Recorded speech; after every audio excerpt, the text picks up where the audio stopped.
104 भारतीय डिपोर्ट किए गए और जिनमें 30 से अधिक हमारे पंजाब के और ऐसे ही हरियाणा के भाई कि जिस कारण उनको डिपोर्ट किया गया वो उनको इस तरीके से जाना क्यों पड़ा। हमारे देश के अंदर रोजगार नहीं है। सरकार को हाथ जोड़ के निवेदन है कि इस सेक्टर को मजबूत किया जाए, एमएसपी गारंटी कानून वो दिया जाए ताकि हमारे युवा बाहर ना जाए।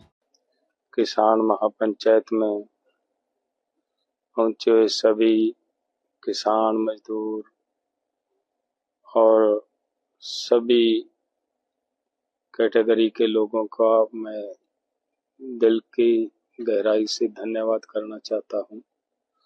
आपने यहाँ आकर आज इस किसान महापंचायत को सफल बनाने का प्रयास किया है। देखिए, सवाल ये है कि कुछ दिन पहले अमेरिका की तरफ से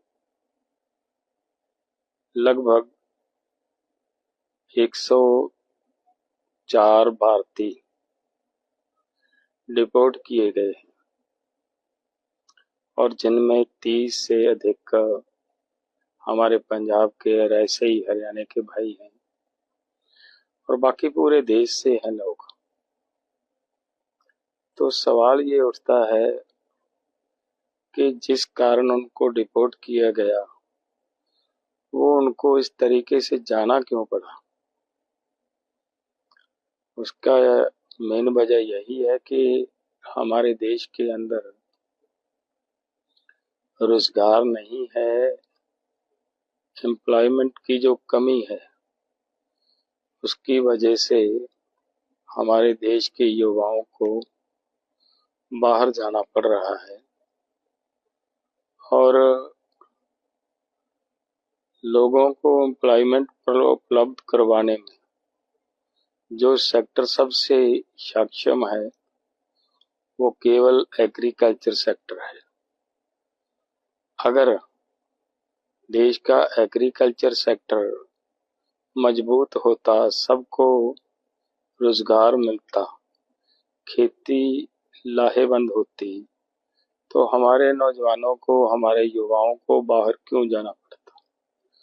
और वो बाहर गए हैं तो आज पता चल रहा है कि जिनको डिपोर्ट कर दिया उनको तो कर दिया, 200 से अधिक नौजवानों को फिर से डिपोर्ट करने के लिए अमेरिका तैयार बैठा है।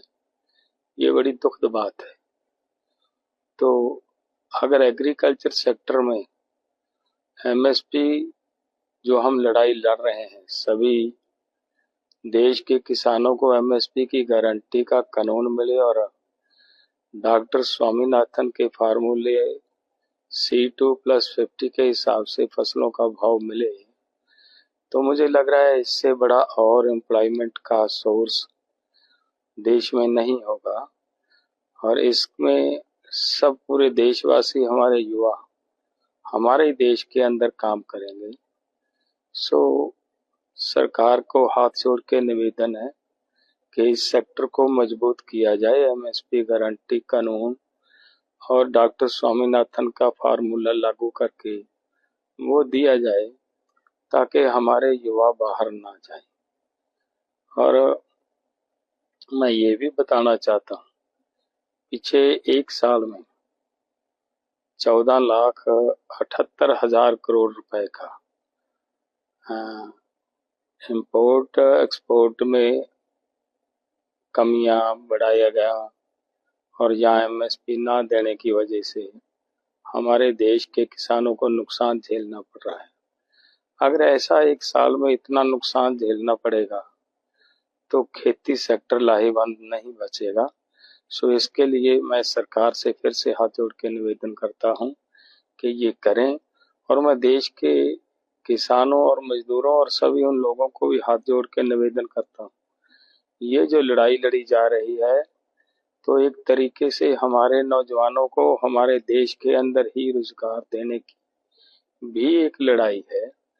तो इस लड़ाई को मजबूत करे पूरा देश, सब मिलकर इस लड़ाई को लड़ें हम, ताकि हम अपने नौजवानों को जिस तरीके से बाहर से डिपोर्ट किया जा रहा है इससे बचा पाएं। और मैं सरकार को फिर से हाथ जोड़ के इसलिए भी निवेदन करता हूं कि उन सभी नौजवानों का हाथ पकड़े सरकार जिनको डिपोर्ट किया जा रहा है।